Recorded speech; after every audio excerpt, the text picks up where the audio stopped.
Hola, ¿qué tal? A todas las y los docentes cordobeses que están reunidos para aprender, para formarse acerca de esta política tan relevante de extensión de la jornada escolar. Agradezco la invitación a compartir con ustedes algunas ideas que tuve la oportunidad de desarrollar en una publicación como producto de una investigación que hice hace algunos años, donde miré por un lado qué estaban haciendo, qué habían hecho distintos países de la región, donde históricamente, del mismo modo que en la Argentina, en el nivel primario se había ofrecido la jornada simple a través de dos turnos en general, el turno mañana y el turno tarde, donde digamos se empieza a plantear, sobre todo a partir de la década del 90, la necesidad de expandir el tiempo de enseñanza y aprendizaje. Y por otro lado también con mayor detalle a través de entrevistas con directores y docentes y autoridades políticas de los ministerios de educación, analicé con más detalle el caso de Córdoba por un lado, pero también el caso de la ciudad de Buenos Aires, que tiene uno de los modelos más antiguos de ampliación del tiempo escolar, que data desde la década del 60, cuando comienza la migración de los alumnos de la escuela estatal a la escuela privada. Ese espacio que iba quedando vacante en las escuelas estatales fue aprovechado para ampliar el tiempo escolar. También el caso de Río Negro, de Mendoza y de la provincia de Buenos Aires. Una primera cuestión que me interesaría señalar es que como se trata de una política muy compleja y cara, que exige amplios recursos al Estado y a la vez también exige altas capacidades técnicas, porque involucra distintas dimensiones de lo escolar, no solo el tiempo, sino también los espacios. En general, como los espacios son insuficientes porque están completamente dedicados a recibir a los chicos y a las chicas en esos dos turnos, el turno mañana y el turno tarde, en general es necesario ampliar ediliciamente a las escuelas. Pero también ofrecer el almuerzo, el servicio del almuerzo, porque los chicos se quedan más tiempo en la escuela. Y por supuesto, lo más importante, que tiene que ver con la dimensión pedagógica, ¿no es cierto?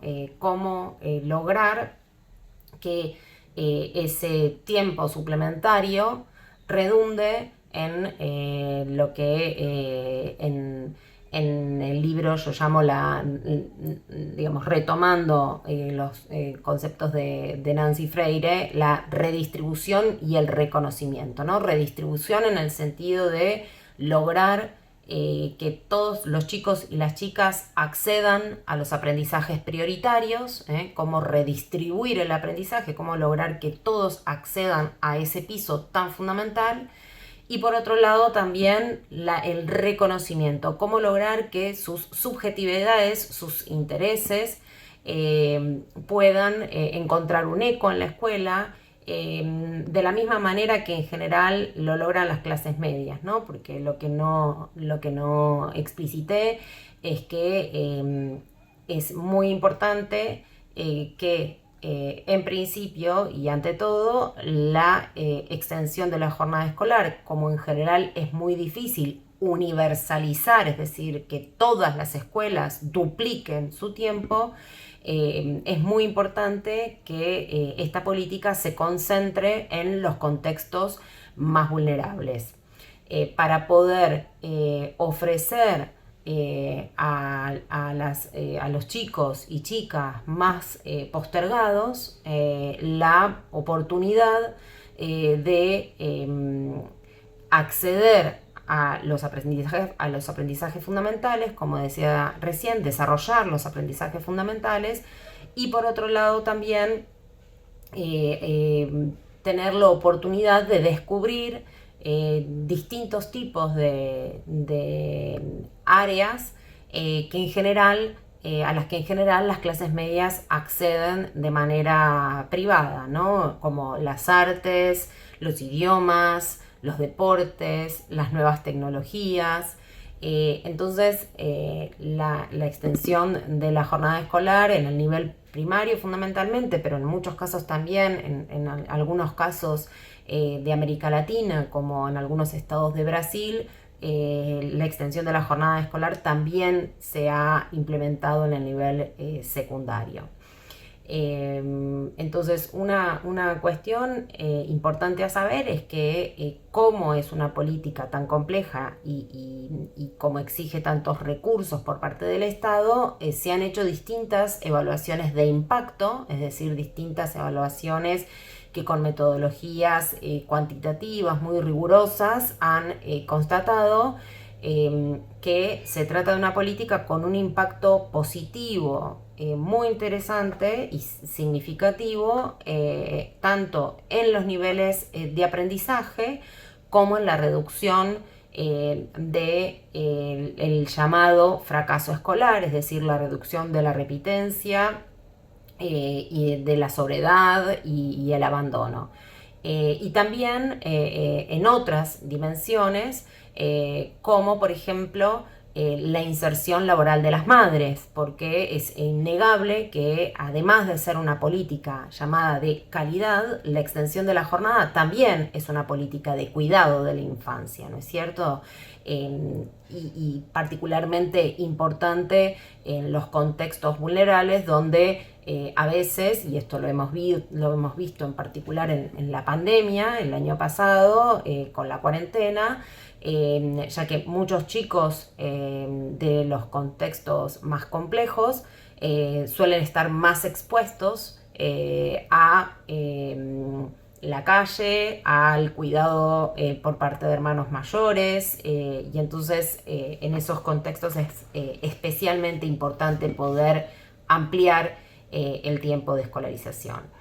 Sin embargo, la extensión de la jornada escolar no tiene este impacto per se siempre, sino que esto depende de ciertas condiciones.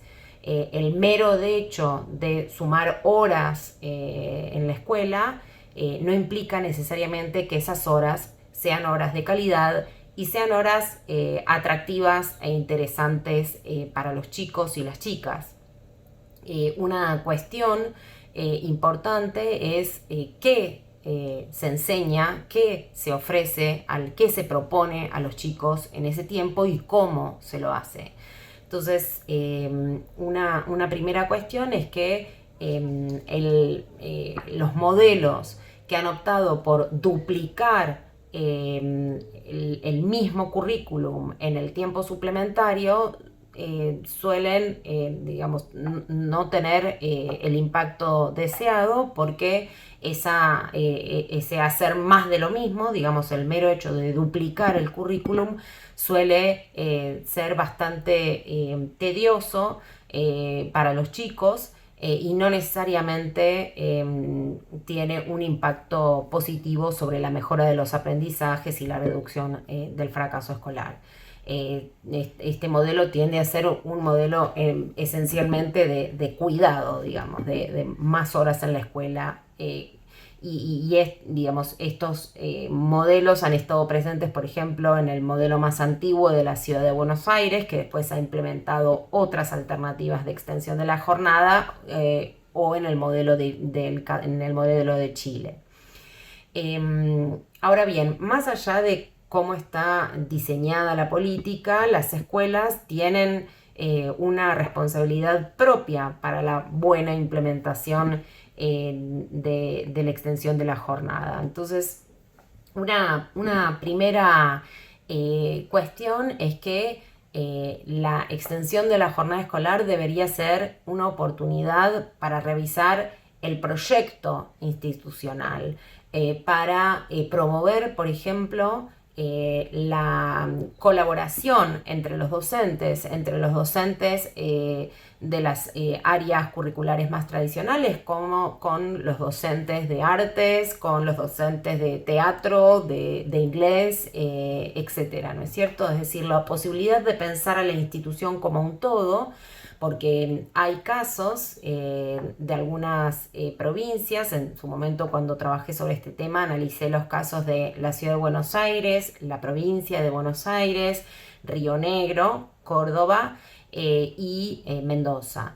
En algunas provincias se veía que a veces cuando las horas extra, las nuevas horas de la jornada extendida, se dictaban, por ejemplo, en el contraturno, muchas veces solía quedar como otra escuela, ¿no? Como una oferta aparte, por ejemplo, como ha sucedido en general con los CAI y los CAG, ¿no? Los centros de actividades infantiles, que son como otra cosa que sucede los sábados o fuera del horario escolar, sin demasiada relación con la escuela tradicional. Entonces, una primera cuestión es poder aprovechar la ocasión para revisar el proyecto institucional y poder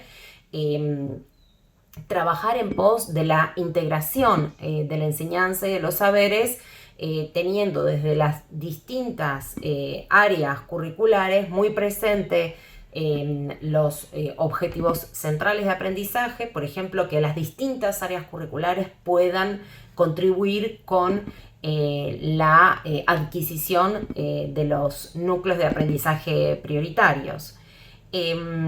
También, como decía antes, la extensión de la jornada escolar debería ser una ocasión para reducir el fracaso escolar, para trabajar en la reducción de la repitencia, y para ofrecer propuestas atractivas para los chicos que refuercen la motivación por la enseñanza y el aprendizaje. En el estudio que hice, incluso observé muchas actividades, entrevisté a los docentes y a las docentes y a las directoras que estaban a cargo de la implementación de esta política. Y la ampliación de la jornada escolar aparecía como una oportunidad para desestructurar la escuela, ¿no? Como una oportunidad para correr menos detrás del currículum y poder darse el lujo, poder darse la oportunidad para ensayar, para probar distintas actividades, para reflexionar con los colegas, para abrir el aula, dejarse observar las clases. Y era interesante como muchos chicos, porque también entrevisté en algunos casos a los propios alumnos, decían: mi maestra es más linda a la tarde, ¿no? Porque había en algunos casos, y entiendo que ese fue el caso de Córdoba, en donde se dio la oportunidad a las docentes y los docentes que pudiesen enseñar algunas de estas nuevas áreas curriculares incorporadas en la extensión. Entonces, bueno, ¿cómo nos habla la extensión de la jornada de la posibilidad de repensar la llamada gramática escolar? ¿No es cierto? Que también ahora con la cuarentena estuvo tan sobre la mesa, es decir, la posibilidad de ampliar los tiempos y espacios del aprendizaje, tanto a través de la llamada aula invertida, digamos, cómo proponer actividades que los chicos puedan ver videos, puedan hacer cosas fuera de la escuela para después traerlo al tiempo de la escuela, pero también para enseñar en el patio, para hacer una lectura debajo del árbol, para usar el Zoom, usar la biblioteca, desempolvar los laboratorios. Esto estaba muy presente en los distintos, sobre todo en algunos modelos de extensión de la jornada escolar, pero en términos generales aparecía como una oportunidad para desestructurar la enseñanza y probar nuevas formas de la enseñanza. Y por último también una cuestión importante tiene que ver con la comunidad educativa. Para los padres, en general, la extensión de la jornada aparece como algo muy deseable, como algo que le permite, como decía antes, a las madres contar con más tiempo para sí, para formarse, para trabajar, pero sobre todo para sus hijos, ¿no? Para sus hijos e hijas. Entonces, cómo pensar la extensión de la jornada como una ocasión para convocar a las familias de distinta manera a través de las muestras de arte, las clases abiertas de idioma, las obras de teatro. Esto estaba también muy presente en varias de las políticas provinciales que analicé. Y creo que junto con la ocasión de revisar la enseñanza, de expandir el tiempo de aprendizaje para los chicos de contextos más vulnerables, la revisión de la relación con la comunidad también es una dimensión muy importante de esta política. Bueno, espero que les sirva para la conversación y la formación. Aquí estoy. Muchas gracias.